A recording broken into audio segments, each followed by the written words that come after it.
Hello students, today we are going to see the supplementary fourth chapter in the Kingdom of Fools. This story is a Kannada folktale. Folktale is a story which passed on from one generation to another. It is taken from the book Folktales from India written by A.K. Ramanujam. In the Kingdom of Fools, which means where people are not so wise, they are not intelligent. In this story, the king, his minister, and advisors are full. That means they are not wise and intelligent. Let us see the story. In the kingdom of fools, both the king and the minister were idiots. Here, idiot means the people who are not intelligent. They didn't want to run things like other things, so they decided to change night into day and day into night. As per other kingdoms' rule, they were trying to change their own kingdom. As per always, when night is night and day is day, these people wanted to change night into day and day into night. They ordered that everyone should be awake at night till their fills and run their businesses only after dark and go to bed as soon as the sun came up. Anyone who disobeyed would be punished with death. Here till means to cultivate land for farming. So they ordered to the people that they have to awake at night, they have to go into their fields, they have to run their business and after dark only, and then they have to go to the bed as soon as sun came up. The people did as they were told for fear of death. The king and the minister were delighted at the success of their project.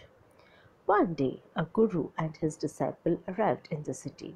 It was a beautiful city in broad daylight, but there was no one about. Everyone was asleep, not a mouse stirring. Even the cattle had been taught to sleep by day. Stirring means moving around, guru means saint. So one day, guru and disciple they came to the city, and then they saw that there was a daylight, though the people were asleep, and even not a single mouse was moving around. The two strangers were amazed by what they saw around them and wandered round town till evening, when suddenly the whole town woke up and went about its nightly businesses. Your amazed is shocked and surprised, and when they two strangers, they were very much surprised when they see that till evening they were sleeping, and as soon as there was a night, everybody woke up and started their work. The two men were hungry. Now that the shops were open, they went to buy some groceries. To their astonishment, they found that everything cost the same, a single dudu. When they bought a measure of rice or a bunch of bananas, it cost a dudu. Dudu means money in Kannada language. When they had cooked and eaten, the Guru realized that this was a kingdom of fools, and it wouldn't be a good idea for them to stay there. And Guru realized that this is the kingdom of fools, and if they are going to live here, then someday there could be a trouble for them. The Guru and his disciple were delighted, as they had never heard of anything like this, that whatever things they buy, it was just a rupee. But the disciple, he didn't listen to the Guru. He wanted to leave the place. Everything was cheap here, so he wanted to stay there, and it was good, cheap food. The Guru said they all are fools, that this won't last very long, and you can't tell what they'll do to you next. But the disciple wouldn't listen to the Guru's wisdom. He wanted to stay back. The Guru finally gave up and said, "Do what you want, I am going," and the Guru left the city. The disciple, he stayed on. He ate his fill every day, bananas and ghee and rice and wheat. Day by day he grew fat like a street-side sacred bull. One bright day a thief broke into a rich merchant's house. He had made a hole in the wall and sticked it, and as he was carrying out his loot, the whole of the wall of the old house collapsed and his head and on his head and killed him on the spot. So it happened one day that a thief he broke into a rich merchant's house, and then he made a hole in the wall, and through that hole he entered the house, and then after collecting his loot he was trying to escape. But when he tried to move from the wall of the old house, it collapsed on his head, and that killed him on the spot.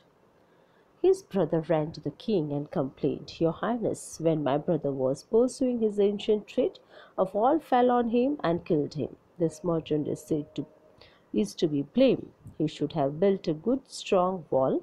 You must punish the wrongdoer and compensate the family for this injustice." As soon as the brother died, the brother of the burglar, he came running to the king, and then he complained about the rich merchant. And he said that because of his weak wall, his brother died, so he should be punished and a compensation should be given to the family. The king said justice will be done, don't worry, and at once summoned the owner of the house. When the merchant arrived, the king questioned him, "What's your name?" "Such and such, your highness." "Were you at home when the dead man burgled your house?" "Yes, my lord. He broke in and the wall was weak. It fell on him." "The accused pleads guilty. Your wall killed this man's brother. You have murdered a man. We have to punish you." So this was the order of the king, that because of your weak wall, the brother of this particular man is killed, and now you are going to be punished. "Lord," said the helpless merchant, "I didn't put up the wall. It's really the fault of the man who built the wall. He didn't build it right. You should punish him." So instead of getting his own punishment, he just passed on the punishment to the person who has made the wall. The king sent out messengers to bring in the bricklayer who had built the wall. They brought him tied hand and foot. When the man arrived, the king asked him, "You there, did you build this man's wall in his father's time?" "Yes, my lord, I did." "What kind of wall is this that you built?" "It has fallen on a poor man and killed him. You have murdered him. We have to punish you by death." And king announced him that the wall which you have made, it was fallen on the man's head and he was killed, and now he is going to be punished. Before the king could order the execution, the poor bricklayer pleaded, "Please listen to me before you give your orders.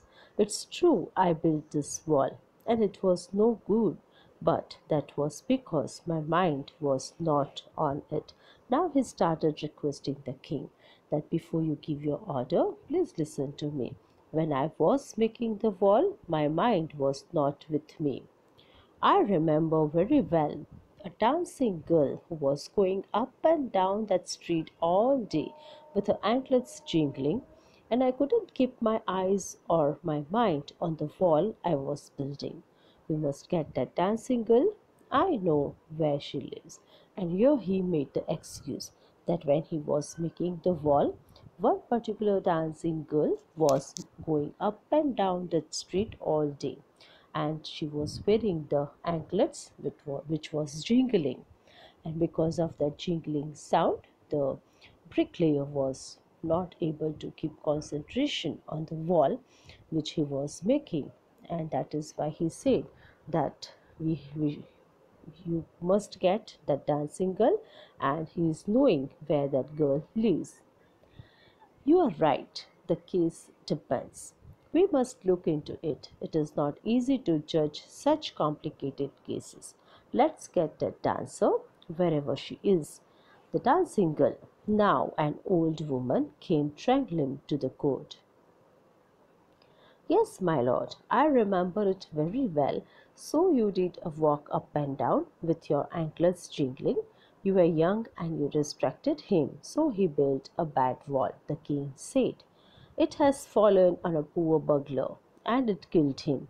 You have killed an innocent man. You will have to be punished." So king ordered that the dancer who was responsible for building up of the bad wall, and that is why she was going to be punished. She thought for a minute and said, "My lord, wait. I know now why I was walking up and down that street. I had given some gold to the goldsmith to make some jewelry for me." So now she remembers that why on that particular day she was moving up and down to the street. And then she recalled that on that day she has given some gold to the goldsmith to make some jewelry for her. He was a lazy scoundrel. He made so many excuses, said he would give it now and he would give it then, and so on all day. He made me walk up and down to his house a dozen times. Goldsmith is a person who makes ornaments out of gold. And the lady said that the man was so lazy, and again he made excuses, and that made her going up and down. That was when his bricklayer saw me. "It's not my fault, my lord. It's the damned goldsmith's fault. Poor thing, she's absolutely right," thought the king.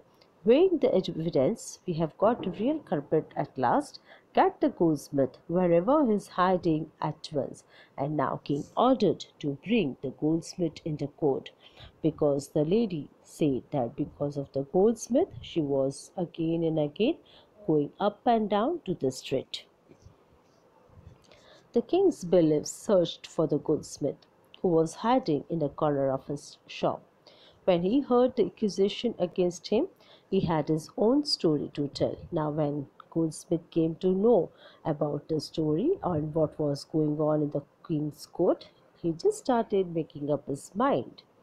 The goldsmith named the merchant, and he was none other than the original owner of the house whose wall had fallen. Now justice had come full circle, thought the king. Back to the merchant, when he was rudely summoned back to the court, he arrived crying. "It wasn't me, but my father who ordered the jewelry. He's dead. I am innocent."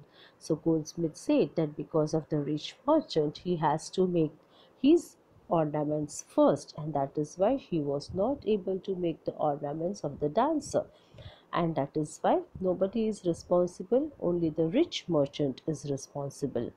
And then rich merchant, when he came crying to the court, he said that it was not he but his father has ordered the jewelry, and he is dead now, and the merchant is innocent. But the king consulted his minister and ruled decisively. "It's true your father is the true murderer. He is dead, but somebody must be punished in his place. You have inherited everything from that criminal father of yours, his riches as well as his sins. I knew at once, even when I first set eyes on you, that you were at the root of this horrible crime. You must die." And later on, the king, when he consulted his minister, and then he gave the order that it's like father is the true murderer, but now he is not there in this world, he is dead, but somebody must be punished in his place. And being a son who has inherited everything from the father, his riches and wealth and money, so his sins also, and that is why he was told that he was going to be punished. And he ordered a new stake to be made ready for the execution. As the servant sharpened the stake and got it ready for the final impaling of the criminal, it occurred to the minister that the rich merchant was somehow too thin to be properly executed on the stake. He appealed to the king's common sense. The king too worried about it. Now when the new stake was made, a place where the head is cut and executed, so here the servant, they were sharpening the stake, they were making the stake to be ready for the final impaling of the criminal. But it happened that rich merchant was somehow too thin, and it was not possible for him to be properly executed on the stake. So the people, the servants, they appealed to the king's common sense, and the king was also worried. "What shall we do?" he said, when suddenly it struck him that all they needed to do was to find a man fat enough to fit the stake. The servants were immediately sent all over the town looking for a man who would fit the stake, and their eyes fell on the disciple who had fattened himself for months on bananas and rice and wheat and ghee. Finally, when the soldiers they went out in search of a person who would be fit properly in that stake, and when they were going out, immediately they went to the town. They were looking for a man who would fit the stake, and their eyes fell on the disciple who has now grown fattened because of the bananas, rice, wheat, and ghee, and that is why he was the only person in the whole town who was fat. What have I done wrong? I am innocent.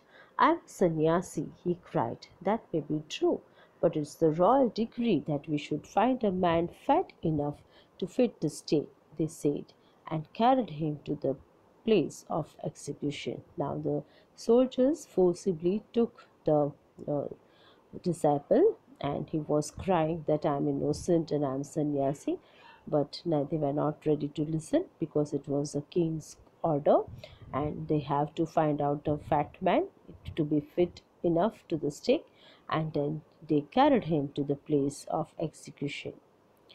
He remembered his wise guru's words. This is a city of fools. We don't know what they will do next. While he was waiting for death, he prayed to his guru in his heart, asking him to hear his cry wherever he was. The guru saw everything in a vision. He had a magic powers. He could see far, and he could see the future as he could see the present and the past. Now, the disciple remembered the Guru's words that this is the city of fools. You don't know what they are going to do next. And but he was not ready to listen to his Guru at that time. But now, as he was waiting for death, he prayed to his Guru in his heart. He asked him to hear his cry wherever he was, and then he wanted help. And the guru, he was also having a vision, that magic power, and he was able to see what happened in far distance. He even can see the past, he even can see the present and the future. He arrived at once to save his disciple, who had got himself into such a scrape through love of food. As soon as he arrived, he scolded the disciple and told him something in a whisper. Now, as soon as the cry of the disciple reached to the Guru's ears, at once came to save his disciple. And then, when he came there, he arrived, he scolded the disciple first and then told something into his ears. Then he went to the king and addressed him, O wisest king, who is greater, the Guru or the disciple? The king answered, Of course, the Guru. No doubt about it. Why do you ask? Then put me to the stake first. Put my disciple to death after me. Now Guru is talking to the king. He is saying that who is wise, a Guru or a disciple? And then the king answered that of course the Guru is always greater. Then he said that when I am greater, then you have to put me to the stake first and then my disciple. When the disciple heard this, he understood and began to clamor, Me first, you brought me here first, put me to that first, not him. The Guru and the disciple now got into a fight about who should go first. The king was puzzled by this behavior. He asked the Guru, Why do you want to die? We chose him because we needed a fat man for the stake. He was asking the reason of fighting. But the Guru said, You shouldn't ask me such questions. Put me to death first, replied the Guru. Why? There is some mystery here. As a wise man, you must make me understand. Now the king wanted to know the reason. The king gave him a solemn word. The Guru took him aside out of the servant's earshot and whispered to him, Do you know why we want to die right now? The two of us, we have been all over the world, but we have never found a city like this or a king like you. That stake is the stake of the God of justice. It's new. It has never had a criminal on it. The stake was newly built up for the rich merchant, but as the rich merchant was too thin, again there was a need to find out the person who is fat enough to fit into the stake. So it was a completely new stake, and that is why the Guru told the king that whoever goes next will be the future minister of the country. So the person who is going to die first will be the king, and the person who is going to die second will be the minister. We are sick of our ascetic life. It would be nice to enjoy ourselves as king and minister for a while. Now keep your word, my lord, and put us to death. Me first, remember. The king was now thrown into deep thought. He didn't want to lose the kingdom to someone else in the next round of life. He needed time, so he ordered the execution postponed to the next day and talked in secret with his minister. Now, king, what the king is saying to the minister? It's not right for us to give over the kingdom to others in the next life. Let's go on the stake ourselves and will be reborn as king and the minister again. Holy men do not tell lies, he said, and the minister also agreed with the king. So he told the executioners, well, send the criminals tonight. When the first man comes to you, put him to death first, and then do the same to the second man. Those are my orders, and don't make any mistake. So now king called the executioners, and he said that he is going to send the criminals tonight to the executioners, and whoever the first man comes to him, he has to put him to death first, and the second person then after, as per the king's order. That night the king and his minister went secretly to the prison, released the Guru and the disciple, disguised themselves as the two, and as arranged beforehand with loyal servants, were taken to the stake and promptly executed. Now that night the king and the minister, they went secretly into prison. They released the Guru and the disciple. They dressed up themselves just like Guru and disciple, and as it was arranged with the local loyal servants, the loyal servants took the king and the minister for the execution. As soon as see in the picture, we can see that how Guru and disciple is walking away from the prison. When the bodies were taken down to be thrown to crows and vultures, the people panicked. They saw before them the dead bodies of the king and the minister. The city was in confusion. Now people, when they saw the bodies of the king and the minister, they were confused, they were panicked, like they saw their king dead. So now what to do? They were in complete confusion. All night they mourned and discussed the future of the kingdom. Some people suddenly thought of the Guru and the disciple and caught up with them as they were preparing to leave town unnoticed. Now, when they were thinking like what to do next without king and the minister, and at particular time, some people they thought of the Guru and the disciple, and everybody ran after them. They tried to catch the Guru and the disciple as they were trying to leave the town unnoticed. We people need a king and a minister, said someone. Others agreed. They begged the Guru and the disciple to be their king and their minister. It didn't take many arguments to persuade the disciple, but it took longer to persuade the Guru.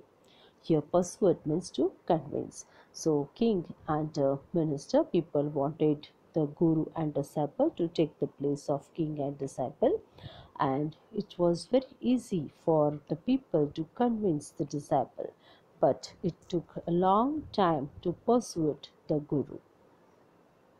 They finally agreed to rule the kingdom of the foolish king and the silly minister on the condition that they could change all the old laws.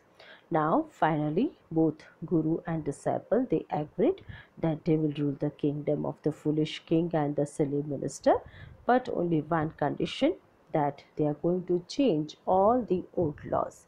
From then on, night would again be night and day would again be day, and you could get nothing for a dudu.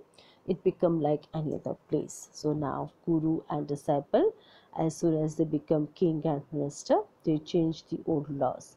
Right now, night was a night only, and day would again be the day, and nobody can purchase anything for a dudu. Now the city or the town has become like any other place.